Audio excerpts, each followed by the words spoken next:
तो कभी कभी ऐसा होता है ना कि आपका आटा गूंदने को दिल नहीं चाहता। तो आज मैं कुछ ऐसी ही रेसिपी बना रही थी जो कि बग़ैर आटा गूंदे और बग़ैर उसको रेस्ट दिए आप अच्छे से पराठा बना सकते हैं। तो ये रेसिपी आप ज़रूर ट्राई कीजिएगा कि आपके जब बिल्कुल दिल नहीं चाह रहा होता हमें आटा गूंदने का और हमें जल्दी होती है, हमारे बच्चे आम तौर पे कभी कभी ज़िद कर रहे होते हैं कि हमें पराठा ही खाना है और मेरा आटा गूंदने को दिल बिल्कुल नहीं कर रहा था, तो मैंने सोचा आज इसी तरह ट्राई किया जाए। तो मेरे पास ना मैदा पड़ा हुआ था, तो मैंने आधा कप मैदा लिया और आधा कप दूध लिया और थोड़ा सा उसके अंदर पानी डाला और चीनी और नमक डाल दिया। चीनी और नमक मैंने बहुत कम डाला था। अगर आपके पास अंडा है तो आप अंडा भी डाल सकते हो, लेकिन मैंने अंडे क्योंकि वैसे ही बनाने थे तो ऑमलेट बनाना था, तो मैंने फिर इसके अंदर अंडा जो है ना वो शामिल नहीं किया। तो ये बिल्कुल पैनकेक की तरह बैटर होता है। इसके अंदर बस ये है कि मैंने बेकिंग सोडा वगैरह नहीं डाला, ना बेकिंग पाउडर डाला है। तो इसको बस मैं एक पराठे की तरह बनाऊंगी, बिना आटा गूंदने के पराठा बनाऊंगी। तो इस तरह से ना मैंने इसको जो है ना बैटर को तैयार किया और ऊपर तवा रखा। तवा आपका अच्छे से जब थोड़ा सा गर्म हो जाए तब आप इस बैटर को डालिएगा। और ये है कि कभी कभार बिल्कुल भी दिल नहीं चाहता कि हम लोग आटा गूंदें, लेकिन बच्चे हैं तो बच्चे फिर ना बहुत ज़िद कर रहे थे कि हम लोग पराठा खाना है। तो बाकी मैं अपनी उन बहनों के लिए लाजमी ये कहूँगी कि अपने जो उलझ कर और थकन के मारे चूर होकर और दूसरों की बातों पे इतना ज़्यादा हम लोग गौर कर रहे होते हैं कि अगर हमें कोई भी बात इधर उधर की सुना देता है, ख़ास तौर जब हम जॉइंट फैमिली में रहते हैं, हम लोग लोगों से ज़्यादा मिलते जुलते हैं, ज़्यादा लोगों के बीच रहते हैं ना, तो तब हम लोग बहुत ज़्यादा ना परेशान हो जाते हैं इन छोटी छोटी बातों से, इन छोटे छोटे कामों से। तो मैं यही कहूँगी कि अपनी सरदर्द ना बनाएं, अपनी आप को इन लोगों के साथ मत उलझाएं। जितना हो सके अपने आप को सेपरेट करने की कोशिश करें, अपने रिश्तों को एक लिमिट में एक रह कर चलाएं, ताकि ना ना तो आपके ऊपर इतना काम का बर्डन हो, ना आपका जो है ना ज़्यादा से ज़्यादा सर दर्द हो कि आपको कोई इतना बोल रहा हो, आपको कोई इतना सुना रहा हो। बेशक कम लोगों से आप बातचीत करो, कम लोगों से आप अपना रिश्ता रखो, लेकिन ऐसे लोगों से रखो जो कि आपको परेशान ना करे, जो कि आपको कभी कभी ऐसा होता है ना, हम उन लोगों के साथ अपना मेल जोल बढ़ा लेते हैं, उन लोगों के साथ अपना जो है ना बढ़ा लेते हैं, अपने बातचीत अपनी दोस्तियाँ कर लेते हैं जो कि हमें काफ़ी परेशान भी कर रहे होते हैं। तो अपने आप को बिल्कुल आप अपना अच्छे से टाइम पास करने के लिए बेशक कोई बुक पढ़ ले या कुछ और अच्छा कर ले, अपना थोड़ा सा ध्यान जो है ना खुदा की तरफ लगा ले, लेकिन ऐसे लोगों से ना दूर रहा करें, बचे इन लोगों से जो आपको परेशान कर रहे होते हैं, जो आपके दिमाग को सिर्फ ख़राब कर रहे होते हैं और आप उलझ रहे होते हैं उल्टी सीधी बातों में। तो ये देखिए, ये मेरा पराठा जो है ना वो काफ़ी हद तक बन चुका था। तो इस तरह से ना मेरा अच्छा सा पराठा बन चुका था, क्रिस्पी सा पतला सा पराठा मैंने बनाया था। मैंने इसको इतना मोटा नहीं किया था। तो आप भी ज़रूर ट्राई कीजिएगा जब आपका दिल ना चाहे कि आप आटा गूंदो और आप बनाओ, आटा की रोटियां बनाओ। तो इस तरह से ना आप लाजमी ट्राई कीजिएगा। ये बहुत ही टेस्टी बने थे, मेरे बच्चों को बहुत पसंद आए थे। और वैसे मैं वो वाली रोटियां जो होती है ना, जो ब्रेड की रोटी बनी हुई होती है, वीटा ब्रेड पता नहीं उसको बोलते हैं क्या बोलते हैं, जिसका शौरमा वगैरह भी बनता है, वो भी ला के रख देती हूँ। कभी कभी ऐसा होता है कि जहाँ हम लोग इतना काम कर रहे होते हैं ना, तो फिर इतनी ज़्यादा हमें थकावट हो जाती है कि यकीन जाने बिल्कुल भी दिल नहीं चाह रहा था। इस वक्त हम लोग अपने आप को इतना मजबूर और इतना तंग कर रहे होते हैं कि इसलिए ना अपने आप को तंग करने के बजाय आप कोशिश करें कि आप ना कुछ ऐसा अरेंजमेंट लाजमी रखा करें। आजकल तो आपको पता है जो रोटियां वगैरह पराठे वगैरह ना वो दूसरे भी मिलते हैं, जिनको सिर्फ आप तवे के ऊपर सेको। और क्योंकि मैं आटा गूंदने से ना कभी कभी बहुत ज़्यादा उकता जाती हूँ, हालांकि मैं इतना आटा गूंद गूंद के रखती नहीं हूँ, लेकिन कभी कभी ऐसा होता है ना बिल्कुल भी दिल नहीं चाहता। तो इस तरह से मैंने बस ये 2 रोटियां बनाई और बाकी ने हम लोगों ने ना सब ने बस ब्रेड के साथ ही ऑमलेट खाया।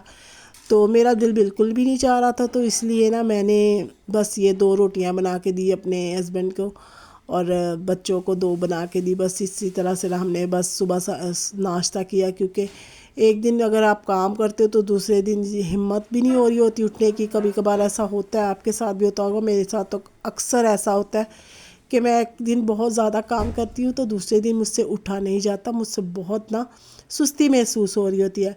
हालांकि मैं बहुत कोशिश करती हूँ, लेकिन थोड़ा सा ना अपने आप को रेस्ट देने के लिए कभी कभी आपको भी ऐसे डंडी मार लेनी चाहिए। कोई बात नहीं, हम औरतें भी इतना काम कर रही होती है, तो अगर कभी कभार हमारी दिल ना भी चाहे ना, तो अपने आप को इतना मजबूर और इतना तंग करने की ज़रूरत नहीं है। और यहाँ देखिए, मेरी एक तरफ चाय बन रही थी और दूसरी तरफ मैं बना रही थी ऑमलेट। तो इसके अंदर मैंने वही सिंपल प्याज और टमाटर डाल के ना इसको अच्छे से बनाया। और ये हमारा बस सुबह का ना अच्छा सा हमारा ब्रेकफास्ट हो गया, क्योंकि बच्चे सुबह खा के जाते हैं, तो जब वो स्कूल से आते हैं ना, तब उन्हें फिर भूख लग रही होती है। तो मैंने अभी दोपहर का ना इतना आजकल कुछ इनके एग्ज़ाम्स हो रहे हैं, तो ये लोग जल्दी आ जाते हैं, 11 बजे तक आ जाते हैं। तो फिर आपको पता है बे टाइम होता है, ये लंच का भी टाइम नहीं होता और सुबह का भी टाइम नहीं होता। तो बस 11 बजे का टाइम था, तो फिर मैंने ना इनको ऐसे ही बस बना के दिया, क्योंकि बाद में मैंने सोचा अच्छे से ना खाना वगैरह बनाते हैं। तो इस तरह से मैंने बस टमाटर और प्याज और इसके अंदर हल्दी, लाल मिर्च वगैरह, नमक वगैरह डाला, और जैसे आम हम लोग बनाते हैं ऑमलेट, वैसे ही बनाया। तो बस मैं यही कह रही थी कि अपने आप को ऐसे लोगों की उलझन से, ऐसे लोगों की दोस्तियों से दूर रखें, ऐसे रिश्तों से दूर रखें जो आपको परेशान कर रहे होते हैं। क्योंकि कुछ लोग ऐसे होते हैं जो किसी को परेशान करके, किसी को तंग करके ना, उनको बहुत मज़ा आ रहा होता है। लेकिन आप कोशिश करें कि अपने सर दर्द ऐसे लोगों से ना बनाएं, अपने सर दर्द ना बनाएं। ऐसे लोगों से बेशक आप दूर रहें, कम लोगों से बात कर लें, कम लोगों को आप जो है ना अपनी ज़िंदगी में इन्वॉल्व करें। इससे ये होगा कि आपकी ज़िंदगी आसान हो जाएगी। और यहाँ मेरा मसाला तैयार हो चुका था, और इसके अंदर मैंने 3 अंडे बनाए थे कि 4 अंडे बनाए थे, हाँ 4 अंडे बनाए थे। तो बस ये है कि हमारा गुजारा हो गया था इन अंडों के साथ, और ये लंच हमने बहुत अच्छे से किया। क्योंकि कभी कभी ऐसा होता है ना कि इनका पापा भी घर पे होता है और ये भी घर पे होते हैं, तो फिर ना उनके लिए मुझे अच्छे से ना लंच बनाना पड़ता है, नाश्ता जो होता है ना हमारा। ना तो ये दोपहर का टाइम था और ना ये सुबह का टाइम था, तो बस ऐसे ही हम लोग खा पी रहे थे। अपना घर हो, अपने ज़िंदगी आपकी, जब आप मर्ज़ी खाओ पियो उठो बैठो। तो कभी कभी ऐसा होना चाहिए, रूटीन ना लाजमी होनी चाहिए आपकी भी, लेकिन कभी कभी आपको भी ना ऐसे अपने आप को फ्री माइंड ज़रूर छोड़ना चाहिए। क्योंकि इंसान ही है, वो उकता जाता है काम का बर्डन लेते लेते, और रूटीन को अपनाते अपनाते ना बहुत ज़्यादा उकता जाता है। तो इस तरह से अगर कभी कभी हम लोग अपने आप को इस तरह से फ्री माइंड छोड़ते हैं ना, या अपने आप को कभी कभी आप इस तरह से रखते हो ना, तो इस तरह से ये हो जाता है कि आप बहुत ही ना फ्री माइंड हो जाते हो। कभी कभार आपको होना चाहिए कि कभी शॉपिंग कर ली, कभी आपने रेस्ट कर ली, और कभी आपने अपने घर के काम थोड़े से कम कर लिए। तो इस तरह से ना एक औरत जो होती है ना, वो उसका दिमाग भी ना थोड़ा सा जो है ना रिलैक्स हो जाता है।